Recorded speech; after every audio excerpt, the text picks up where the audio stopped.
Set back is A set back. ഇത് പരാജയമാണെന്ന് ഞങ്ങൾ അംഗീകരിക്കുന്നുണ്ട്. ആ പരാജയത്തിൻ്റെ കാരണങ്ങളെപ്പറ്റി സ്വാഭാവികമായിട്ടും ഞങ്ങൾ പഠിക്കണം. ആ പഠനത്തിൽ ഞങ്ങൾ കമ്മ്യൂണിസ്റ്റുകളായതുകൊണ്ട് തന്നെ സ്വയം വിമർശനത്തിൻ്റെ ആവശ്യകത കൂടുതലുണ്ട്. അത് ഞങ്ങൾ ചെയ്യും. അങ്ങനെ ചെയ്താലേ ഞങ്ങൾ കമ്മ്യൂണിസ്റ്റുകാരാകൂ.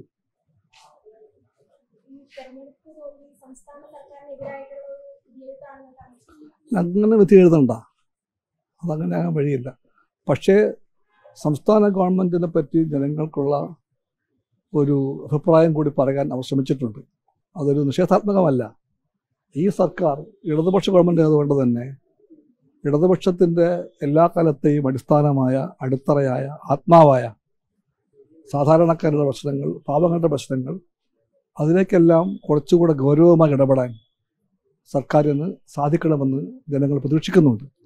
അതവരുടെ കുറ്റമല്ല, സർക്കാരിൻ്റെയും കുറ്റമല്ല. കേരളത്തിലെ സർക്കാർ ഈ കഴിഞ്ഞ കാലം മുഴുവനും കേന്ദ്രത്തിലെ BJP ഗവൺമെൻറ്റിൻ്റെ ടാർഗറ്റായിരുന്നു.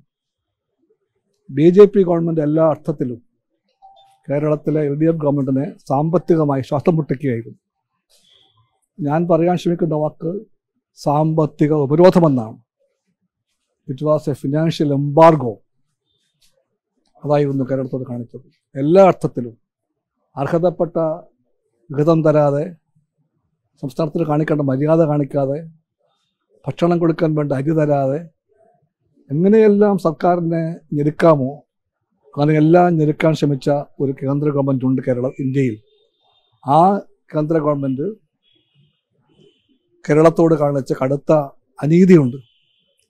അതിൻ്റെ ഫലമായിട്ടുണ്ടായ സാമ്പത്തിക ഞെരുക്കം കേരളത്തിൻ്റെ ഗവൺമെൻറ്റിൻ്റെ പെർഫോമൻസിനെ നല്ലവണ്ണം ബാധിച്ചിട്ടുണ്ട്. അതിൻ്റെ പ്രശ്നങ്ങളുണ്ട് ഞങ്ങളുടെ ഗവൺമെൻറ്റിന്. അത് മറികടക്കാൻ വേണ്ടിയുള്ള സമരത്തിലാണ് ഗവൺമെൻറ് എല്ലാ കാലത്തും. അതിനിടയ്ക്ക് അടിസ്ഥാന ജനങ്ങളുടെ പ്രശ്നങ്ങൾ, ആ കാര്യങ്ങളിൽ ഉദാഹരണം പെൻഷൻ, അത് ഒരു പ്രയോറിറ്റിയാണ് LDF ഗവൺമെൻറ്റിൻ്റെ. അതുപോലെ തന്നെ സപ്ലൈകോ, മാവേലി സ്റ്റോറുകൾ, ഇതൊക്കെ ഭക്ഷ്യ അവകാശത്തിൻ്റെ പ്രശ്നമാണ്.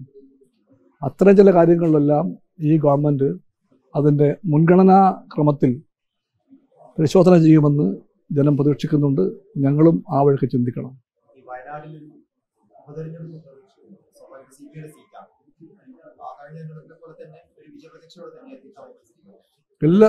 എല്ലാ സമരത്തിലും ഞങ്ങൾ പങ്കെടുക്കുന്നത് വിജയ പ്രതീക്ഷയോടുകൂടിയാണ്. വയനാട്ടിൽ മത്സരിക്കാൻ ഞങ്ങൾ പോകുന്നത് തീർച്ചയായിട്ടും അതേ പ്രതീക്ഷയോടെ ആയിരിക്കും.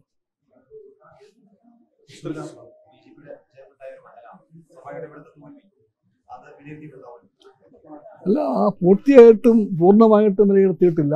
പക്ഷേ തൃശ്ശൂരിൻ്റെ പാഠങ്ങൾ വിലപ്പെട്ട ഗൗരവമേറിയ പാഠങ്ങളാണ്. ഇടതുപക്ഷക്കാർ മാത്രമല്ല, മതേതരവാദികളാകെ തന്നെ ഗൗരവപൂർവ്വം കാണേണ്ട ഒരു ഫലമാണ് ഉണ്ടായത് തൃശ്ശൂരിൽ. ഈ രാജ്യത്തിൻ്റെ എല്ലാ നല്ല മൂല്യങ്ങളെയും തകർക്കാൻ ശ്രമിക്കുന്ന ഫാസിസ്റ്റ് ആശയത്താൽ നയിക്കപ്പെടുന്ന ഒരു രാഷ്ട്രീയ പാർട്ടി ഈ പ്രബുദ്ധ കേരളത്തിൽ അതിൻ്റെ അക്കൗണ്ട് തുറന്നിരിക്കുന്നു പാർലമെൻറ്റിലേക്ക്. അതൊരു വലിയ ചോദ്യചിഹ്നമാണ്. എന്തുകൊണ്ട് എന്ന ചോദ്യമുണ്ട്. അതിനെപ്പറ്റി ഞങ്ങൾ ഗൗരവത്തിൽ പഠിക്കണം. ആ പഠനം പൂർത്തിയായിട്ടില്ല, പക്ഷെ അത് വേണ്ടിവരും. ഞങ്ങൾ ഇടതുപക്ഷമാകെ തന്നെ എല്ലാ മതേതര ബന്ധുക്കളുമായി ചേർന്നുകൊണ്ടും ഞങ്ങൾ പഠിക്കും. എന്തുകൊണ്ട് ഇതുപോലൊരു പാർട്ടിക്ക് ഈ തൃശ്ശൂരിൽ ഇത്തരം ഒരു വിജയമുണ്ടാക്കാൻ പറ്റിയെന്ന് ഞങ്ങൾക്ക് നല്ല ഉറപ്പുണ്ട്. ഞങ്ങൾ നിലവിളിക്കാൻ പോകുന്നില്ല, ഞങ്ങൾ കരയില്ല. പക്ഷെ ഞങ്ങൾ നിറഞ്ഞ നീതിബോധത്തോടു കൂടെ തന്നെ ഇതിൻ്റെ എല്ലാ പാഠങ്ങളും പഠിക്കും. അത് CPI പഠിക്കും, CPM പഠിക്കും, LDF ഓരോ കക്ഷിയും പഠിക്കും. ഞങ്ങൾ ആവശ്യമായിട്ടുള്ള എല്ലാ തിരുത്തലും വരുത്തും. ഞങ്ങൾ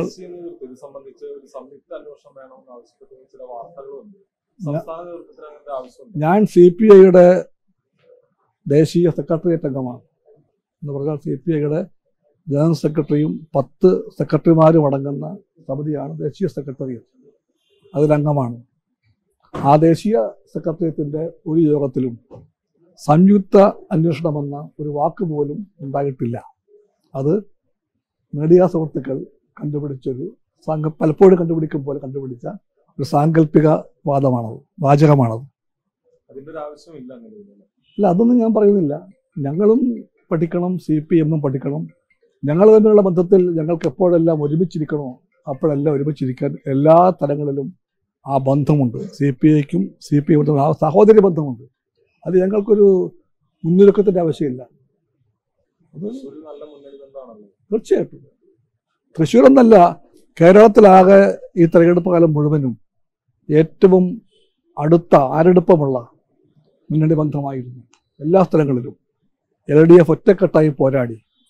CPI-CPM ബന്ധങ്ങളെപ്പറ്റി എവിടെയും ഒരു ചെറിയ മുറുമുറുപ്പ് പോലും ഉണ്ടായിട്ടില്ല. നിങ്ങൾ നോക്കിയാൽ ഈ തെരഞ്ഞെടുപ്പിൽ ആ അനുഭവങ്ങളെല്ലാം ഞങ്ങൾ വളരെ ആത്മാർത്ഥമായും അഭിമാനപൂർവ്വം ഉയർത്തിപ്പിടിക്കും. ഞങ്ങൾ നോക്കണം. ഞങ്ങളുടെ ജനവിഭാഗങ്ങളെന്ന് വെച്ചാൽ ആ കൃഷിക്കാർ, തൊഴിലാളികൾ, പാവങ്ങൾ, അവർക്ക് ഞങ്ങളെപ്പറ്റിയുള്ള പ്രതിരക്ഷകളുണ്ട്, സങ്കല്പങ്ങളുണ്ട്, കാത്തിരിപ്പുകളുണ്ട്. അതിനോടെല്ലാം ഞങ്ങൾക്ക് എങ്ങനെ പ്രതികരിക്കാൻ കഴിഞ്ഞുവെന്ന് ഞങ്ങളെല്ലാം നിറഞ്ഞ വിനയത്തോടെ പഠിക്കണം, പരിശോധിക്കണം. ഒരു പരാജയവും അവസാനമല്ല. അതുകൊണ്ട് ഞങ്ങൾക്ക് നല്ല ആത്മവിശ്വാസമുണ്ട്. എല്ലാ പാഠങ്ങളും പഠിച്ച് ആവശ്യമായ എല്ലാ തിരുത്തലുകളും വരുത്തി LDF മുമ്പോട്ട് പോകും. LDF വിജയിക്കുമെന്ന കാര്യത്തിൽ ഒരാൾക്കും സംശയം വേണ്ട. ഇടതുപക്ഷത്തിന് പരാജയത്തോടു കൂടി ഞങ്ങൾ പത്തി മടക്കി അല്ലെങ്കിൽ പടം പടക്കി ഞങ്ങൾ എങ്ങോട്ടും പോകുന്നില്ല. ഞങ്ങൾ ഇവിടെ തന്നെ ഉണ്ടാകും, ജനങ്ങളുടെ കൂടെ ഉണ്ടാകും. എവിടെ? തീർച്ചയായിട്ടും ഇല്ല.